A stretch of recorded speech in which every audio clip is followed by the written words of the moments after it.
Et bonjour à tous, bonjour à toutes les amis, bienvenue dans cette nouvelle vidéo. Aujourd'hui, nous allons répondre à toutes vos questions. Dernièrement, tu vois, j'ai mis une sorte de Q&A, question-réponse en story. Et du coup, je vous ai demandé de me poser toutes vos questions que vous aviez au niveau de la musculation, au niveau de la jawline, au niveau de tout, même au niveau de ma vie privée. Non, c'est pas vrai, ça je déconne. Mais vous avez eu énormément de questions à me poser, alors chose à laquelle je n'étais pas prêt parce que je fais pas souvent ça. Du coup, j'étais très content d'avoir énormément de questions à répondre et j'ai décidé de répondre à toutes vos questions dans cette vidéo. Donc j'espère que vous allez kiffer, j'espère que ça va répondre un maximum à vos interrogations et c'est parti. Avant de commencer le Q&A, avant de commencer cette vidéo, je vous rappelle que pour avoir une mâchoire plus carrée, moins de joues, moins de double menton et une jawline incroyable de mannequin, ouais, on déconne pas ici, eh bien c'est le lien en description que ça se passe sur le site jawdesign.fr qui vous propose les meilleures gommes pour entraîner vos masséters et avoir les meilleurs résultats possibles. Comme tu le sais, j'en suis la preuve vivante. J'adore mettre en avant ce principe parce que vraiment ça a changé mon visage, ça a changé ma vie, et je déconne pas quand je dis ça. En tout cas, si jamais ça t'intéresse de sculpter ta jawline, c'est lien en description sur jawdesign.fr comme je l'ai dit, avec un code promo parce que ça fait toujours plaisir. C'est parti, je vais dégainer le téléphone et je vais répondre à vos questions. Le téléphone est déjà dégainé parce que je suis un mec super rapide. Alors, première question. Évidemment, il y a beaucoup de questions qui se répétaient. Ok, donc si tu ne vois pas ton nom, si tu ne vois pas ta question s'afficher, ne le prends pas mal, c'est juste qu'elle devait sûrement ressembler à une question que j'ai sélectionnée. D'accord, voilà. On a juste fait en sorte d'être optimal, d'optimiser un petit peu le temps et les réponses. Ça va de soi. Alors, combien de temps ça t'a pris pour avoir ce physique ? Combien de temps ça m'a pris pour avoir ce physique ? Alors, faut savoir que j'ai commencé le sport à environ 13-14 ans, le sport de manière générale, c'est-à-dire que j'ai fait 1 an de judo, j'ai fait un petit peu de boxe, etc. Et ensuite, à environ 15 ans peut-être, je me suis mis à faire quelques pompes à la maison, comme tout le monde. Alors, est-ce que je le compte ? Est-ce que je le compte pas ? Ça sera à toi de me le dire, parce que je sais qu'on est très nombreux à avoir tous commencé la musculation au poids du corps à 15 ans, parce qu'on a tous tapé des pompes chez nous, tu vois, parce qu'on voulait vraiment avoir un physique d'homme, tu vois. En plus, il y avait la puberté en même temps, du coup, tu vois, toutes les hormones, elles s'affolaient, on avait besoin d'extérioriser. Et clairement, voilà, moi, c'est ce qui s'est passé. J'ai commencé dans ma chambre, je me rappelle le premier soir, tu vois, où je m'y suis mis, je me suis dit, écoute, là, c'est le moment. Tu vas changer de physique, tu vas te mettre à une activité sportive, parce qu'en plus j'habitais à la campagne, donc il y avait, je pouvais pas aller à la salle de sport jusqu'à mes 22 ans. J'ai pas pu aller à la salle de manière très régulière, très rigoureuse. Et donc je me suis dit voilà, à 15 ans, premier jour, on tape des pompes jusqu'à ce qu'on puisse plus se relever. J'avais fait ça la veille du brevet. Dis-toi que le lendemain, quand j'ai passé le brevet, j'étais crampé de partout, j'étais courbaturé de partout, etc. Enfin bref, c'était horrible. Et donc voilà, j'ai un petit peu pataugé dans la semoule, on va dire, jusqu'à mes 22 ans. J'ai quand même fait une compétition à mes 18 ans en compagnie de mon ex, qui elle avait un très très bon niveau, malgré que elle aussi, elle s'entraîne au poids du corps, etc. Mais personnellement, voilà, j'ai fait cette compétition en m'entraînant, on va dire 2 fois à la salle de sport par semaine, gros maximum, en faisant beaucoup de pompes, etc. Enfin voilà, tu vois, poids du corps, comme je viens de le dire. Je n'ai pas gagné parce que clairement, c'est totalement pas suffisant pour faire une compétition même de men's physique. Donc voilà, peut-être que je t'afficherai une photo où j'avais l'air à peu près bien, mais c'était vraiment pas top. Ensuite, comme je l'ai dit, à 22 ans, je vais sur Lyon avec un ami et là je m'inscris dans une vraie salle de sport avec beaucoup de matériel, etc. à Fitness Park, si vous voulez savoir, Fitness Park Lyon-Part-Dieu, ma première vraie salle de sport dans laquelle je me suis entraîné à l'âge de 22 ans. Et à ce moment-là, une progression qui a été très folle, parce que à ce moment-là, forcément, tu progresses vraiment. À ce moment-là, j'ai pu mettre lourd, j'ai pu vraiment exploiter mon potentiel quasiment à son maximum, j'ai redécouvert le sport, et donc depuis mes 22 ans, je m'entraîne en salle de sport, malgré qu'il y ait eu quasiment 2 ans de confinement. Donc voilà, on peut dire qu'actuellement j'ai 26 ans, donc ça fait 4 ans pleinement que je vais dans une salle et que je m'entraîne bien. Voilà, pour répondre à cette première question. Alors, combien de fois par semaine il faut entraîner les abdominaux pour avoir des abdominaux très dessinés? Comme vous le savez, en prise de masse ou en sèche, j'ai des bons abdos et c'est parce que je les entraîne. D'ailleurs, un rappel également, mais vous avez accès à tous mes programmes, dont mon programme abdo, lien en description sur mon site de coaching loanchad.com avec justement mon entraînement abdo, mais également le programme Chad, le Chad programme qui lui donne des résultats de fou furieux carrément sur tout le corps, hein, c'est encore mieux.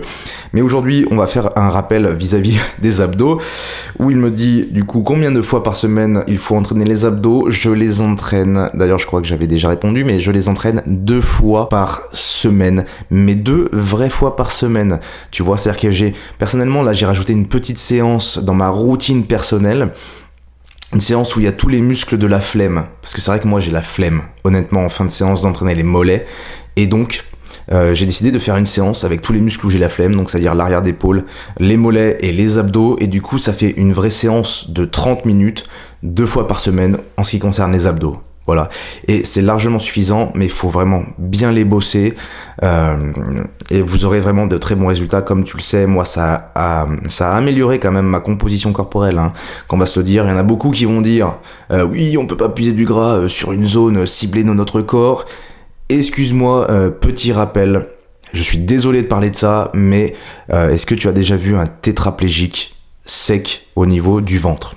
Je suis désolé de prendre cet exemple, vraiment infiniment désolé, mais je suis obligé. Vous verrez que tous ceux qui ont très peu de stimulation musculaire au niveau du bas du corps, au niveau des abdominaux, etc., stockent énormément au niveau de ces zones-là. Et d'ailleurs, vos muscles points forts qui sont très souvent activés, etc. Là, j'ai fait un geste d'épaule-bras parce que les épaules et les bras sont mes points forts. Et les points forts, en général, musculaires, sont les points qui ont le moins de gras. Donc, il y a forcément quelque chose de cohérent en ce qui concerne l'entraînement d'un muscle et la stimulation d'un muscle et la composition qui va avec. Et comme tu le sais, j'ai les pectoraux en point faible, vraiment gros point faible. Et bizarrement, c'est là où je stocke le plus de graisse. Donc vraiment, je pense qu'il y a un rapport très fort en ce qui concerne la stimulation des muscles et le pourcentage de matière grasse qui le compose. Et ça en va de même pour les abdos. Donc je rappelle, un travail en lourd et un travail 2 fois par semaine, 2 fois 30 minutes, c'est très bien. Un avis sur la recomposition corporelle, très intéressant. La recomposition corporelle, pour moi, c'est quelque chose qui doit vraiment être ancré dans nos esprits actuellement, dans la mesure où il y a de plus en plus de personnes en surpoids, mais également de plus en plus de personnes, on va dire, carencées, en mauvaise santé. Pour les personnes en surpoids, pourquoi je m'attarde surtout sur eux en tant que protagoniste masculin, hein, je vais m'attarder sur ceux qui sont en surpoids et qui sont justement du sexe masculin. Pourquoi ça va être problématique en ce qui les concerne? Parce que je rappelle que la matière grasse sous-cutanée va avoir une influence sur votre taux hormonal. Ça a été prouvé scientifiquement que plus vous avez de matière grasse au niveau du ventre en fait, et même corporellement, au plus vous avez des matières grasses, au plus votre taux de testostérone est bas, dans la mesure où votre matière grasse crée des enzymes qui vont vous faire plus d'oestrogène. Et d'ailleurs, il y a eu beaucoup d'études américaines, mais même françaises, qui parlent du fait que beaucoup d'hommes obèses, en obésité, sont en hypotestostéronémie, donc c'est-à-dire ont une testostérone trop basse.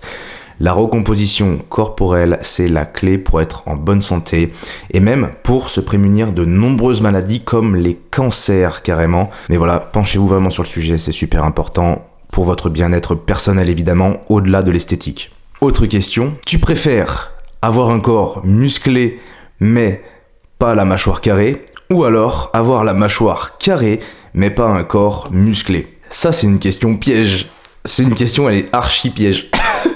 Mais alors là, quand j'ai reçu ce message, j'ai longtemps réfléchi à la réponse, je vous avoue. Hein. Et pour pas vous dire de bêtises, et là c'est une réflexion, elle vient vraiment du cœur là. Et c'est un phénomène logique, au-delà d'ailleurs du côté sentimental, mais je garderai la musculation de la mâchoire. Pourquoi?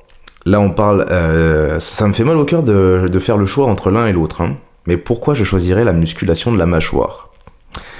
Parce que lorsque vous rencontrez quelqu'un, lorsque la personne vous voit, qu'est-ce qu'elle voit au premier abord? Elle voit votre visage. Parce qu'il y a le côté séduction derrière, hein. Je sais que cette question n'est pas anodine. Il y a le côté séduction derrière, on le sait. Dans tous les cas, on fait de la muscu, c'est aussi pour interagir avec la jante féminine, hein. Faut pas se le cacher à un moment donné. On muscle la mâchoire pour les mêmes raisons. On veut être beau quand même pour plaire aux individus qui sont autour de nous. Et c'est totalement normal. C'est un fait qu'il faut accepter. Mais je choisis la musculation de la mâchoire et le fait d'être beau au niveau du visage du coup, hein, parce que avoir une meilleure jawline ça embellit le visage. Mais pourquoi je choisis ça? On est toujours attiré par quelqu'un grâce à son visage, grâce à ses expressions, etc. Je pense que même vous d'ailleurs en tant qu'homme, vous allez être très vite attiré par quelqu'un par une fille qui a un très très beau visage et qui peut-être au niveau du corps vous correspond un petit peu moins, plutôt que une fille qui a un très très beau corps, mais qui au niveau du visage, vous pouvez pas vous la blairer du tout. Je suis sûr que c'est le cas. Moi en tout cas c'est le cas. C'est vrai que le visage, chez moi c'est très important, c'est le moyen d'expression. Et donc c'est pour ça que je choisirais la musculation de la mâchoire. Mais vraiment c'est un choix trop difficile, donc je continuerai tout le temps à muscler les deux, le corps et la mâchoire. Et le cou, évidemment. Bonjour, quel est selon toi le meilleur exo pour avoir un gros dos? Hormis les tractions, c'est une super question ça. Pour avoir un gros dos, je considère que le meilleur exercice, c'est le soulevé de terre. Et oui, un mouvement que personne ne kiffe, hein.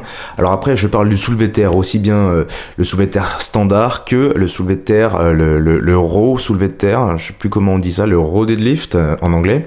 C'est-à-dire que le soulevé de terre en semi-amplitude. Pourquoi le soulevé de terre? J'en reviens à une analyse morpho-anatomique.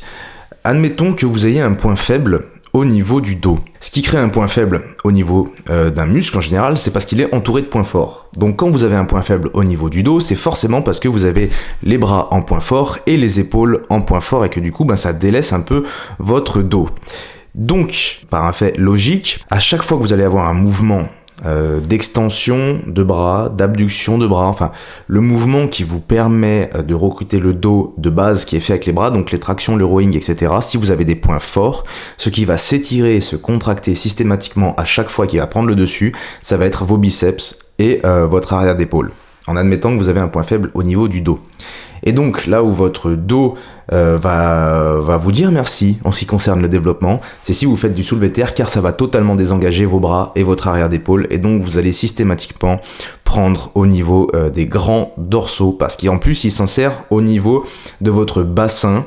Hein, donc forcément il sera recruté sur du soulevé de terre. D'ailleurs personnellement je fais très très peu de traction, j'en fais quelques fois, je l'avoue, parce que j'aime bien, c'est un mouvement sur lequel je suis très fort, mais j'en fais très peu, je fais très peu de traction, et je fais par contre, et j'ai fait beaucoup de soulevé de terre et beaucoup de squats, car forcément il est également recruté sur le squat. Je vous rappelle, le dos c'est ce qui vous permet de vous tenir debout, donc je conseillerais un mouvement polyarticulaire qui désengage les bras si jamais vous voulez avoir un gros dos et que vous avez du mal. Après la séance, je peux prendre un checker de prot où je dois attendre 2-3 heures.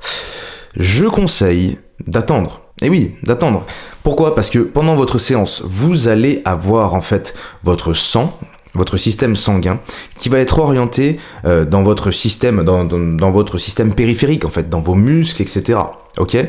Et donc le sang, c'est ce qui permet en fait de maintenir votre digestion, de maintenir une bonne allure en ce qui concerne votre digestion. Sauf que là, vu que votre système digestif ne possédera pas suffisamment de votre sang en fait pour justement optimiser la digestion, c'est très important d'attendre que la congestion s'estompe, que votre sang revienne dans votre système digestif, et à ce moment-là, vous pourrez prendre un checker de protéines ou carrément manger un repas solide, ça sera très bien. Mais vraiment attendez, parce que sinon vous allez avoir des aigreurs d'estomac, vous allez mal digérer, ça va pas être optimal du tout. Cela rend-il vraiment le visage plus esthétique? Et là on parle de musculation de mâchoire, évidemment. Donc, oui, ça rend le visage plus esthétique, mais peu importe le visage. Les règles esthétiques sont très simples. On parle de symétrie. On parle de symétrie, de rendu de volume, etc. Au plus votre visage va être symétrique, en fait, de gauche à droite, mais également de bas en haut, au plus vous allez être considéré visuellement comme beau. hein, voilà. Évidemment, le charme, le charisme va également de soi. Pour être plus beau, hein, évidemment, que la beauté froide ou la beauté chez un mec qui sait pas s'exprimer, c'est quelque chose qui sera délaissé hein, au profil de quelqu'un qui saura mieux s'exprimer, qui sera peut-être un peu moins beau. Mais forcément, muscler la mâchoire va vous aider à être plus beau, ça c'est obligé, parce qu'en fait, ça va redessiner votre jawline. Hein. Comme on le sait, tous les mannequins, mais tous les modèles photos ont une très belle jawline. Parce que c'est comme ça délimite le visage. Quand ça délimite le visage, votre cerveau interprète davantage ce qu'il voit. Hein. Forcément, c'est plus délimité. C'est comme les couleurs, on va avoir tendance à être attiré par les couleurs, etc., par les choses contrastées. Et bien pour le visage, c'est à peu près la même chose. Et je rappelle la symétrie de haut en bas, de bas en haut. C'est une règle assez simple hein, qui est étudiée depuis la nuit des temps, depuis l'Antiquité. Hein. Donc forcément, muscler sa mâchoire s'avère être très important pour l'esthétique du visage. Dernière question, sinon la vidéo va être très longue. Astuce pour quelqu'un qui n'arrive pas à prendre du poids, astuce pour ectomorphe qui n'est pas un gros mangeur en plus, bah là c'est la totale. Hein. Je te conseille à ce moment-là, parce que de base, je rappelle que je ne suis pas pour le fait de manger trop de lipides, de base, hein, évidemment.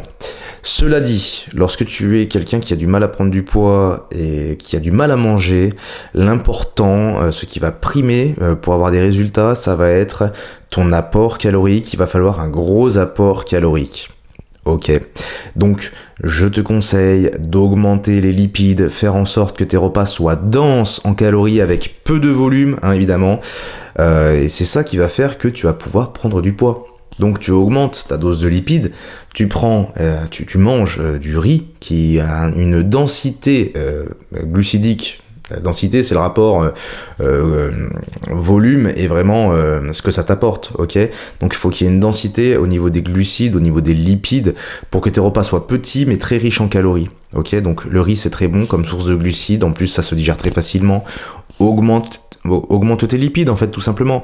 Et puis, si tu brûles énormément de calories à l'état naturel, tu peux être beaucoup plus polyvalent, tu vois. À ce moment-là, si tu brûles tout, te pose pas trop la question. Commence d'abord par faire beaucoup de sport, des belles séances de sport, en poussant lourd, en respectant tes temps de repos. Ne fais pas trop de sport non plus, parce que sinon ça va augmenter davantage ton métabolisme et tu vas pas t'en sortir.